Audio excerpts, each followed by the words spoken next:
Hi dears, welcome to MS solution. ഇനി എന്തിന് വേറെ സൊല്യൂഷൻ? എടാ, ഈ ജുനുസാർ വന്നിരിക്കുന്നത് ബയോളജി, നാളത്തെ ബയോളജി ക്വസ്റ്റ്യൻ പേപ്പറിൽ എൻ്റെ മക്കൾ കാണാൻ ചാൻസ് ഉള്ള അല്ലെങ്കിൽ നിർബന്ധമായി പഠിച്ചിരിക്കേണ്ട പ്രഡിക്ഷൻ ക്വസ്റ്റ്യൻസ് ആയിട്ടാണ് സാറ് വന്നിരിക്കുന്നത്. അപ്പോൾ എൻ്റെ മക്കൾ ഇത് പഠിക്കാതെ എക്സാം ഹാളിൽ കയറരുത്. ആ ടോപ്പിക്കാണ് നമ്മൾ ഡിസ്കസ് ചെയ്യുന്നത്. കൃത്യമായിട്ട് വാല്യൂ ചെയ്തോ. പിന്നെ ഇന്ന് കൃത്യം ഏറെ നമ്മുടെ പ്രഡിക്ഷൻ്റെ കാര്യം എൻ്റെ മക്കൾ മറക്കണ്ട. ആദ്യം ആ ലൈവ് പോയി ലൈക്ക് ചെയ്ത് വെച്ചോ. നമ്മൾ കൃത്യം ഏറെ വരും. അപ്പോൾ നേരെ നമുക്ക് ക്വസ്റ്റ്യൻസിലേക്ക് പോവാം. ആദ്യമായി എൻ്റെ മക്കൾ നോക്കേണ്ടത്, ഇവിടെ കുറച്ച് ബ്ലഡ് ക്ലോട്ടിങ്, രക്തം കട്ട പിടിക്കുന്ന സ്റ്റെപ്പുമായി ഒരു ചോദ്യം തന്നിട്ടുണ്ട്. അപ്പോൾ എൻ്റെ മക്കൾക്ക് മനസ്സിലാവണം, ബ്ലഡ് ക്ലോട്ടിങ് പഠിച്ചു പോയിക്കോ. എങ്ങനെ? ബ്ലഡ് ക്ലോട്ടിങ്ങിൻ്റെ ചിത്രമുണ്ട്, അത് പഠിക്കണം. അതേപോലെ അതിൻ്റെ പ്രോസസ്സും. ഇവിടെ എന്താണോ കുറച്ച് പ്രോത്രോംബിൻ, ഫൈബ്രിനോജൻ, ഫൈബ്രിൻ, ത്രോംബോപ്ലാസ്റ്റിൻ, അങ്ങനെ കുറച്ച് ടേംസുകൾ തന്നിട്ടുണ്ട്. ആദ്യത്തെ ചോദ്യം എന്താ വെച്ചാൽ, ഇതെല്ലാം ഉൾപ്പെടുന്ന ആ പ്രക്രിയ, ആ പ്രോസസ്സ് ചെയ്താൽ പറഞ്ഞു. രക്തം കട്ട പിടിക്കുന്ന ബ്ലഡ് ക്ലോട്ടിങ്ങിൻ്റെ പ്രോസസ്സ് ചെയ്താൽ പറഞ്ഞു. നമുക്കറിയാലോ, ഞാൻ സിമ്പിളായി പറഞ്ഞു തരാം. ഇപ്പോൾ എനിക്ക് ഇവിടെ ഒരു മുറിവ് പറ്റി. ആ മുറിവ് പറ്റുന്ന സമയത്ത് ആ മുറിവ് എവിടെയാണോ പറ്റിയത്, ഇപ്പോൾ ഒരു ആഴത്തിലൊരു വെട്ടാണ് കൊണ്ടത് കൂട്ടു. ആ മുറിവ് പറ്റിയ സമയത്ത് ആ എവിടെയാണോ മുറിവ് പറ്റിയത് അവിടുത്തെ ടിഷ്യൂസ് പറഞ്ഞാൽ എന്താടാ, ഒരു കോശം, സെൽസിൻ്റെ കൂട്ടത്തെ വിളിക്കുന്ന പേരല്ലേ ടിഷ്യൂ കല എന്ന് പറഞ്ഞാൽ. അവിടുത്തെ ടിഷ്യൂസും പ്ലേറ്റ്ലെറ്റൊക്കെ നശിച്ചു, ഡീജനറേറ്റ് ചെയ്യും, അല്ലെങ്കിൽ ഡാമേജ് ആവും, നശിച്ചിട്ട് ഒരു എൻസൈം ഉണ്ടാക്കും. അതിൻ്റെ പേരാണ് ത്രോംബോപ്ലാസ്റ്റിൻ. ഏറ്റവും സിമ്പിളായി പറയുകയാണെങ്കിൽ, വെൻ ഇഞ്ചേർഡ് ഒക്കെ മുറിവുണ്ടായാൽ the platelet and damage tissues produce thromboplastin. ഏറ്റവും സിമ്പിൾ നോട്ടാണ്. നോക്കിക്കോ, മുറിവുണ്ടാകുമ്പോൾ പ്ലേറ്റ്ലെറ്റും പരിക്കേറ്റ കലകളും ത്രോംബോപ്ലാസ്റ്റിൻ എന്ന എൻസൈം ഉണ്ടാക്കുന്നു. ഈ ത്രോംബോപ്ലാസ്റ്റിൻ്റെ പ്രത്യേകത എന്താണോ, നമ്മൾ രക്തത്തിൽ പാപമായി പോകുന്ന ഒരാളുണ്ട്, ആളെ പേരാണ് പ്രോത്രോംബിൻ. എന്താണ്? പ്രോത്രോംബിൻ. ആ പ്രോത്രോംബിനെ ത്രോംബിനാക്കി മാറ്റും. നോക്കിക്കോ, this enzyme convert prothrombin to thrombin. ഈ എൻസൈം പ്രോത്രോംബിനെ ത്രോംബിനാക്കി മാറ്റുന്നു. അപ്പോൾ ത്രോംബിൻ ഉണ്ടായി. ഇനി ഈ ത്രോംബിൻ പറഞ്ഞ വസ്തുവിൻ്റെ പ്രത്യേകത എന്താണോ, നമ്മുടെ രക്തത്തിൽ ഒരു രക്തം കട്ട പിടിക്കാൻ സഹായിക്കുന്ന ഒരു പ്രോട്ടീനിൻ്റെ പേരാണ് ഫൈബ്രിനോജൻ. എന്താണ് ഫൈബ്രിനോജൻ? ആ ഫൈബ്രിനോജനെ ഫൈബ്രിൻ ഫൈബേഴ്സ് അല്ലെങ്കിൽ ഫൈബ്രിൻ നാരുകളാക്കും. നോക്കിക്കോ, thrombin then convert fibrinogen to fibrin. ഇതെന്താക്കുന്നു? ത്രോംബിൻ എന്താക്കുന്നു? ഫൈബ്രിനോജനെ ഫൈബ്രിനാക്കി മാറ്റുന്നു. ഈ ഫൈബ്രിൻ്റെ പ്രത്യേകത, എവിടെയാണോ മുറിവുണ്ടായത് അവിടെ വലക്കണ്ണികളെ നെറ്റ്വർക്ക് പോലെ നിന്നിട്ട് അവിടെ RBC, ചുവന്ന രക്തകോശത്തെ ആ വലക്കണ്ണിയിൽ ട്രാപ്പ് ചെയ്യും, പറ്റി പിടിച്ചിട്ട് എന്താക്കും? രക്തം കട്ട പിടിപ്പിക്കും. അപ്പോൾ എൻ്റെ മക്കൾ എന്തായിരിക്കണം? ഇത് നോക്കിയിരിക്കണം. ഇനി അടുത്തൊരു ചോദ്യം, രക്തപ്രവാഹം തടയുക എന്നതിലുപരി ഈ പ്രക്രിയയുടെ പ്രാധാന്യം എന്ത്? Beyond preventing blood loss, what is the important of this process? അതായത് ഇതല്ലാതെ വേറെന്ത് പ്രോസസ്സ് ചോദിച്ചു കഴിഞ്ഞാൽ, രക്തം കട്ടുപിടിക്കുക എന്ന് പറഞ്ഞാൽ രക്തം വരുന്നത് മാത്രം തടയുക മാത്രമല്ല, വേറൊരു പ്രത്യേകത ഉണ്ട്. ഒരു രോഗക്കാരി, ഒരു പാത്തോജൻ ആ മുറിവിലൂടെ നമ്മളെ ശരീരത്തിൻ്റെ ഉള്ളിലേക്ക് എൻട്രി ചെയ്യുന്നത് എന്താവുണ്ട്? പ്രിവെൻറ്റ് ചെയ്യുന്നുണ്ട്. Prevent the entry of pathogen. രോഗകാരിയുടെ പ്രവേശനം തടയുന്നു. അതും കൂടി എന്തുണ്ട്? രക്തം കട്ടപിടിപ്പിക്കുന്നതിലൂടെ ആ ഒരു പ്രോസസ്സ് കൂടി നടക്കുന്നുണ്ട്. അപ്പോൾ എൻ്റെ മക്കൾ രക്തം കട്ടപിടിക്കണം എന്താവണം? നിർബന്ധമായി പഠിച്ചിരിക്കണം. ഇനി രണ്ടാമത്തെ ചാപ്റ്ററിൽ എൻ്റെ മക്കളോട് ചോദിക്കാൻ ചാൻസ് ഉള്ള ഒരു ഡയഗ്രമാണിത്. Complete diagram. ആദ്യം പ്രൈമേറ്റ്സ് തന്നു, ഇവിടെ ബ്ലാങ്ക്, ഇവിടെ ബ്ലാങ്ക്, ഇവിടെ ബ്ലാങ്ക്. മനുഷ്യൻ, ചിമ്പാൻസി, ഗൊറില്ല, ഒറാങ്കൂട്ടൻ, ഗിബ്ബന്നില്ലേ? അപ്പോൾ എൻ്റെ മക്കൾ പഠിച്ചിരിക്കേണ്ട ഈ ഒരു ചിത്രം എൻ്റെ മക്കൾ നോക്കിയിരിക്കണം. ആദ്യം ഏതാടാ? പ്രൈമേറ്റ്സ്. പിന്നെന്താ? ആന്ത്രോപോയിഡിയ. അതിന് രണ്ടായി തിരിച്ചു. ഹൊമിനോയിഡിയ, സർക്കോപിത്തിക്കോയിഡിയെ. ഹൊമിനോയിഡിയെ, സർക്കോപിത്തിക്കോയിഡിയെ. അപ്പോൾ നോക്കിക്കോ, ആ രണ്ടാം ചാപ്റ്ററിലെ ലാസ്റ്റ് ഭാഗം ഇതാ. സർക്കോപിത്തിക്കോയിഡിൽ ഒരൊറ്റ ആൾ മാത്രമേ ഉള്ളൂ, മങ്കി, കുരങ്ങ്. നോക്കിക്കോ, സർക്കോപിത്തിക്കോയിഡിൽ ഒരൊറ്റ ആൾ മാത്രമേ ഉള്ളൂ, കുരങ്ങ്. ആ കുരങ്ങിൻ്റെ പ്രത്യേകതയും ചോദിക്കും. ഓൾക്ക് എന്താണ്? ചെറിയ മസ്തിഷ്കം, സ്മോൾ ബ്രെയിനും, പിന്നെന്താണ്? ഓൾക്ക് നല്ല വാലുണ്ട്, ടെയിലുണ്ട്. എന്നാൽ ഹൊമിനോയിഡിൻ്റെ പ്രത്യേകത വലിയ മസ്തിഷ്ക, ലാർജ് ബ്രെയിനും, പിന്നെന്താ? വിത്തൗട്ട് ടെയിലും. ഓൽക്കെന്തില്ല? വാലില്ല. അപ്പം എൻ്റെ മക്കൾ നോക്കി, ഏറ്റവും താഴെ പ്രൈമേറ്റ്, അതിന് മുമ്പ് ആന്ത്രോപോയിഡിയ, അതിന് രണ്ടായി തിരിച്ചു. സർക്കോപിത്തിക്കോയിഡിയെ, ഹൊമിനോയിഡിയെ. അപ്പോൾ സർക്കോപിത്തിക്കോയിഡിൽ ഒരൊറ്റ ആൾ മാത്രം ആരാണ്? കുരങ്ങ്. ഓർത്തുവെക്ക്, സർക്കോപിത്തിക്കോയിഡിൽ ഒരൊറ്റ ആൾ മാത്രം ആരാണ്? കുരങ്ങ്. എന്നാൽ ഈ ഹൊമിനോയിഡിൽ ആരുണ്ട്? ഏറ്റവും ഇവിടെ മനുഷ്യൻ, പിന്നെ ചിമ്പാൻസി, ഗൊറില്ല, ഒറാങ്കൂട്ടൻ, ഗിബ്ബൺ, പിന്നെയാണെന്ത്? കുരങ്ങ്. അപ്പോൾ ഈ ഒരു ഫ്ലോ ചാർട്ടും എൻ്റെ മക്കൾ എന്താവണം? പഠിക്കാതെ എക്സാം ഹാളിലേക്ക് കയറല്ലേ മക്കളെ, കയറല്ലേ. ഇനി അടുത്തൊരു ചോദ്യം എൻ്റെ മക്കൾ പിടിച്ചോ. ഇതാണ് ബ്ലഡ് ഗ്രൂപ്പുമായി ബന്ധപ്പെട്ട 2 മാർക്കിന് അല്ലെങ്കിൽ 3 മാർക്കിന് എക്സാം പേപ്പറിൽ 2 മാർക്കിന് മാക്സിമം, അല്ലെങ്കിൽ 3 മാർക്ക് റയറായി ചോദിച്ചാലേ 3 മാർക്ക് ചോദിക്കുള്ളൂ. അത് നിർബന്ധമായി പഠിക്കേണ്ട ചോദ്യമാണ് ബ്ലഡ് ഗ്രൂപ്പ്. ഇവിടെ തന്നിരിക്കുന്നത് രക്തം വിശകലനം ചെയ്ത് ചോദ്യങ്ങൾ നിങ്ങൾക്ക് ഉത്തരം എഴുതാനാ. Analyse the blood group and answer the question. A B positive, A B negative, B positive, A positive, O negative. ഇങ്ങനൊരു ചോദ്യം തന്നു കഴിഞ്ഞാൽ എൻ്റെ മക്കൾ ആദ്യം മനസ്സിലാക്കേണ്ടത് രക്തഗ്രൂപ്പിന് ആ ഭാഗം. അതിന് ഞാൻ രക്തഗ്രൂപ്പ് മനസ്സിലാവാൻ ഒരു സ്പെഷ്യൽ കണ്ടന്റ് തന്നെ ചെയ്തിട്ടുണ്ട്. അതൊരുപാട് ആൾക്കാർ വാച്ച് ചെയ്തിട്ടുണ്ട്. അതൊന്നും മനസ്സിലാത്ത കുട്ടിയാണെങ്കിൽ ആ 5 മിനിറ്റിൻ്റെ കണ്ടന്റ് അവിടെ നോക്കണം. ഇപ്പോൾ എൻ്റെ മക്കൾ ശ്രദ്ധിക്കുക, ഒന്നും അറിയാത്തവരാണെങ്കിൽ ഇത് ശ്രദ്ധിക്കുക. നമുക്ക് ഏതൊക്കെ രക്തഗ്രൂപ്പ് ഉണ്ട്? A B, A B, O. നമ്മുടെ രക്തത്തിൽ ആൻറ്റിജൻ ഉണ്ട്, ആൻറ്റിബോഡി ഉണ്ട്. ഇനി ശ്രദ്ധിക്കുക, രക്തഗ്രൂപ്പ് എ ആണെങ്കിൽ ആൻറ്റിജൻ ഏതായിരിക്കും? എ ആയിരിക്കും. അതായത് ഒരു രക്തഗ്രൂപ്പ് കൺട്രോൾ ചെയ്യുന്നത് ആരാ? ആൻറ്റിജനാ. ഇപ്പം ആൻറ്റിജൻ എ ആണെങ്കിൽ രക്തഗ്രൂപ്പ് എ, ആൻറ്റിജൻ ബി ആണെങ്കിൽ രക്തഗ്രൂപ്പ് ബി, ആൻറ്റിജൻ എ ബി ആണെങ്കിൽ രക്തഗ്രൂപ്പ് എ ബി. എന്നാൽ ആൻറ്റിജൻ ഇല്ലാത്ത ഗ്രൂപ്പ് ഏതാ? ഓ ഗ്രൂപ്പ്. ഓർത്ത് വെക്കാം. ഇനി ആൻറ്റിജൻ എ ആണെങ്കിൽ ആൻറ്റിബോഡി എന്തായിരിക്കും? ബി ആയിരിക്കും. കാരണം ആൻറ്റിജനും ആൻറ്റിബോഡിയും സെയിം ആവരുത്. അത് പറയാൻ കാരണം എന്താ? ആൻറ്റിജനും ആൻറ്റിബോഡിയും സെയിം ആയാൽ അത് രണ്ടും കമ്പൈൻ ചെയ്യും, കൂടി ചേർന്നിട്ട് രക്തം കട്ട പിടിക്കും, അയാൾ സ്പോട്ടിൽ മരിക്കും, ഡെഡ് ആവും. അതുകൊണ്ടാണ് നമ്മുടെ ശരീരത്തിൽ ആൻറ്റിജൻ എ ആണെങ്കിൽ ആൻറ്റിബോഡി എന്താവുന്നത്? ബി ആവുന്നത്. അപ്പോൾ ആൻറ്റിജൻ ബി ആണെങ്കിലോ ആൻറ്റിബോഡി എ. എന്നാൽ എ ബിയുടെ കാര്യത്തിൽ ഇവിടെ എ വരാൻ പറ്റുമോ?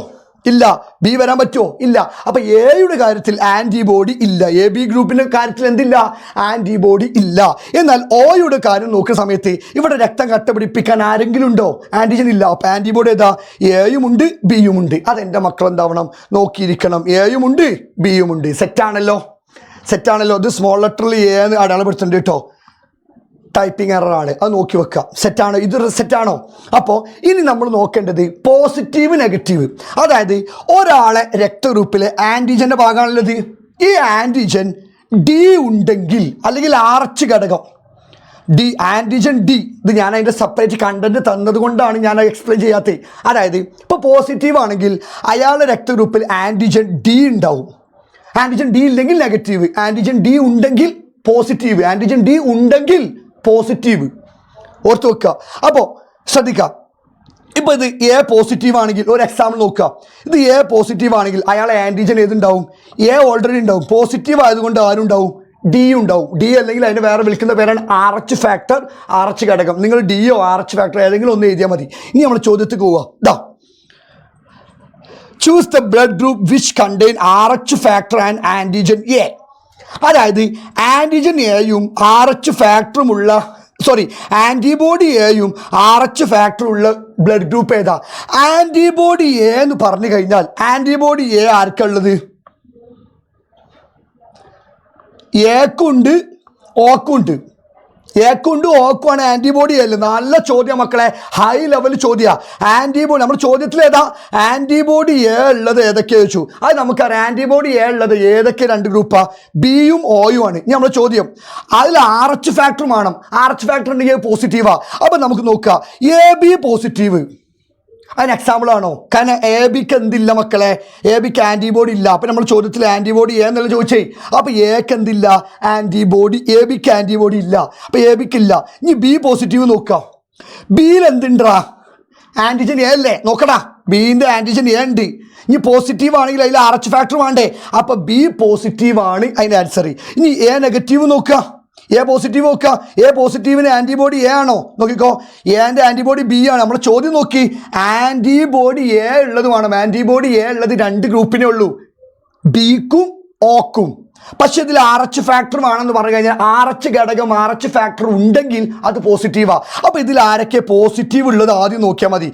എ ഉണ്ട്, ബി ഉണ്ട്, എ ബി ഉണ്ട്. പക്ഷേ എ ബിക്ക് ആൻറ്റിബോഡി ഇല്ല, എൻ്റെ ആൻറ്റിബോഡി ബി ആണ്. അപ്പോൾ ഇതൊരൊറ്റ ആൻസർ ഉള്ളൂ. അതേതാടാ? B positive. ഏതാണ്? B positive. അതെൻ്റെ മക്കൾ ഓർത്ത് വെക്കാം. ബി പോസിറ്റീവ് ആണ് ഇതിന് ആൻസർ. എങ്ങനെ വന്നത് കിട്ടിയോ?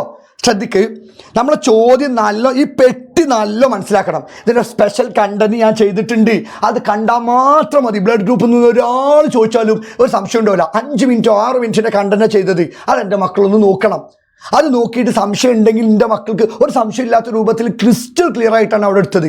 അത് നോക്കുക. അപ്പോൾ അതിൻ്റെ ആൻസർ എങ്ങനെ വരിക? ഇനി ഇതിൻ്റെ ആർച്ച് ഘടകം ഇല്ലാത്തതും ആർച്ച് ഫാക്ടർ ഇല്ലാത്തതും 2 ആൻറ്റിബോഡികൾ ഉള്ളതുമായ രക്തഗ്രൂപ്പ് ഏത്? 2 ആൻറ്റിബോഡി നോക്കിക്കോ. എന്താ?